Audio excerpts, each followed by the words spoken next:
दिल्ली चुनाव में यहां राहुल गांधी की बजाय केजरीवाल का साथ क्यों दे रहे हैं। यहां पर सपा मुखिया अखिलेश यादव आखिरकार इस साथ के बजाय वो यहां पर दिल्ली की जनता को और देश भर की जनता को क्या संदेश देना चाहते हैं, चलिए चलेंगे जानेंगे खबर को विस्तार से। तब तक आप हमारे चैनल टीसी न्यूज चैनल को लाइक एंड सब्सक्राइब करना ना भूलें। दिल्ली में अगले साल विधानसभा चुनाव है और सियासी पिच पर अभी से खाद पानी दिया जाने लगा है।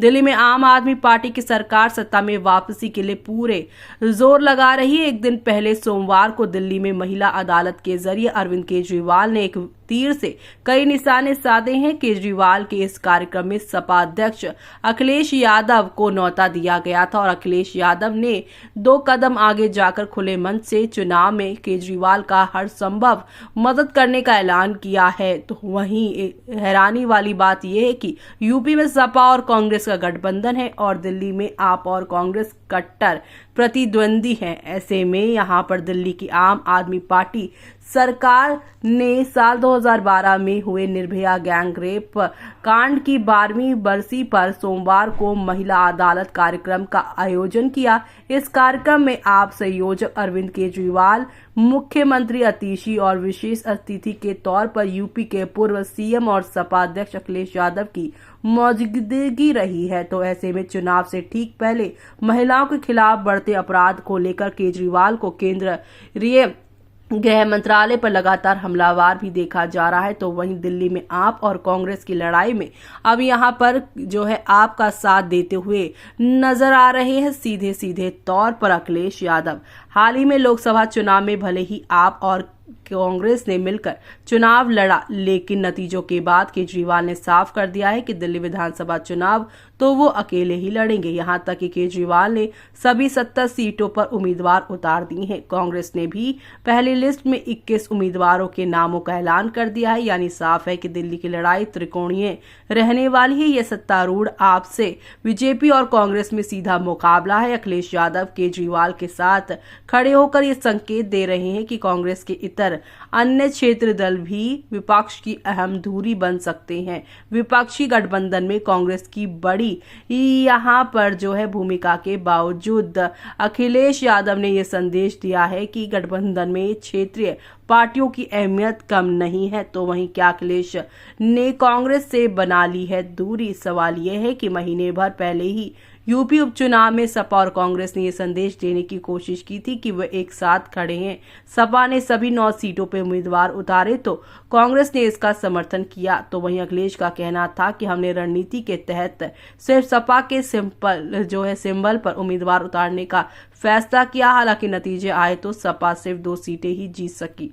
अब अचानक ऐसा क्या हुआ जो अखिलेश यादव दिल्ली में आपके समर्थन में खड़े हो गए, हर संभव मदद करने का ऐलान कर दिया? क्या अखिलेश ने कांग्रेस से दूरी बना ली है और यूपी में भी इंडिया अलायंस का वजूद? पर अब संकट यहां पर एक तरफ से देखने को मिल रहा है। वैसे तो आप, सपा और कांग्रेस तीनों ही दल इंडिया ब्लॉक का हिस्सा है, लेकिन दिल्ली की सियासत में इस अलायंस की शर्तें अलग हैं। यहाँ विधानसभा चुनाव में आप और कांग्रेस अलग और अकेले चुनाव लड़ रही है। दिल्ली में कांग्रेस आपकी प्रतिद्वंदी है, जबकि कांग्रेस यूपी में सपा की अलायंस पार्टनर है। यानी कांग्रेस और सपा दोनों यूपी में सहयोगी दल है। ऐसे में अखिलेश का कांग्रेस की बजाय केजरीवाल के बुलावे पर कार्यक्रम में आने से तमाम चर्चाएं और सुगबुगाहटें होने लगी है। तो वहीं हाल ही में इंडिया ब्लॉक में लीडरशिप की लड़ाई लड़ रही एक यहां पर घड़ा कांग्रेस के समर्थन है, जबकि दूसरा घड़ा यहां चाहता है कि लीडरशिप में बदलाव हो और अब ये कमान कांग्रेस की बजाय टीएमसी प्रमुख ममता बनर्जी के हाथों में सौंपी जाए। ममता खुद इसके लिए तैयार है। सपा, आप, एनसीपी यानी कि एसपी, शिवसेना, यूबीटी और आरजेडी जैसे दल यहां पर चाहते हैं कि ममता बनर्जी को इंडिया ब्लॉक की कमान दी जाए। आम आदमी पार्टी बीजेपी के खिलाफ मुखर रही है और अखिलेश यादव का समर्थन ये भी संदेश देता है कि उनका मुख्य उद्देश्य बीजेपी को चुनौती देना है। से ये भी संकेत मिलता है कि विपक्षी दलों में ऐसे नेतृत्व का समर्थन कर रहे हैं जो बीजेपी को कड़ी टक्कर दे सकता है। अखिलेश की कांग्रेस से दूरी के भी मायने निकाले जा रहे हैं। दरअसल हाल ही में लोकसभा में सिटिंग अरेंजमेंट के बाद अखिलेश के नाराज होने की खबरें आई थी। जून साल 2024 में नतीजे आने के बाद मानसून सत्र चल रहा था, तब अखिलेश यादव, अवधेश प्रसाद और डिम्पल यादव 8वें ब्लॉक में नेता विपक्ष राहुल गांधी के आसपास बैठते थे। लेकिन अब सपा सांसदों को 6ठे ब्लॉक में यहां पर जगह दे दी गई है। अखिलेश को इस बात पर आपत्ति थी कि कांग्रेस ने अवधेश प्रसाद को 8वें ब्लॉक से दूर और 6ठे ब्लॉक में पीछे क्यों बैठने पर सहमति दी। इस पर आपत्ति क्यों नहीं जताई। कांग्रेस ने इस बात की जानकारी सपा को क्यों नहीं दी। हालांकि बाद में सपा ने स्पीकर के समक्ष आपत्ति दर्ज कराई और 6ठे ब्लॉक में अवधेश को आगे की सीट अलॉट कर दी गई। अब अवधेश अखिलेश के बगल में बैठेंगे।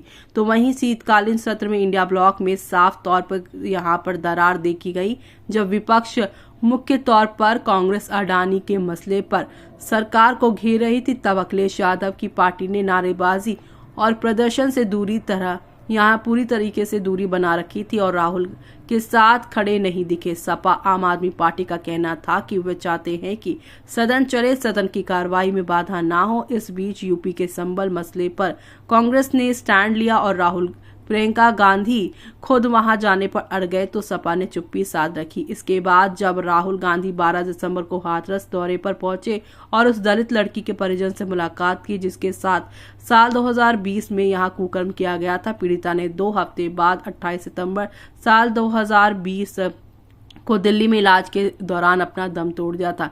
जबकि सपा भी संबल और हाथरस मुद्दे को उठाती आ रही है, लेकिन ये संदेश गया कि सपा और कांग्रेस दोनों इस मुद्दे पर साथ नहीं हैं, बल्कि अलग अलग इस मुद्दे पर मुखर हैं। यूपी में सपा पीडीए कार्ड यानी पिछड़ा दलित और अल्पसंख्यक खेल रही है और कांग्रेस भी इसी ट्रैक पर आगे बढ़ते देखी जा रही है। फिलहाल सपा और कांग्रेस के बीच तनातनी बनी हुई है। दिल्ली में केजरीवाल को समर्थन देकर अखिलेश ने यह संदेश देना चाहते हैं कि कांग्रेस के साथ उनके मतभेद यहां हल नहीं हुए हैं। अखिलेश यादव का ये कदम सिर्फ दिल्ली चुनाव तक सीमित नहीं है, बल्कि इसका असर राष्ट्रीय स्तर पर गठबंधन की राजनीति पर भी पड़ सकता है। उन्होंने संकेत दिया है कि वे कांग्रेस पर पूरी तरह से निर्भर न रहते हुए क्षेत्रीय दलों के साथ भी नए संभावनाएं तलाश रहे हैं। अखिलेश यादव ने कहा है कि हमने दिल्ली के लोगों के साथ भेदभाव होते देखा है। मैं अरविंद केजरीवाल जी को बधाई देता हूं कि इतना कुछ होने के बाद भी उनका हौसला कम नहीं हुआ है।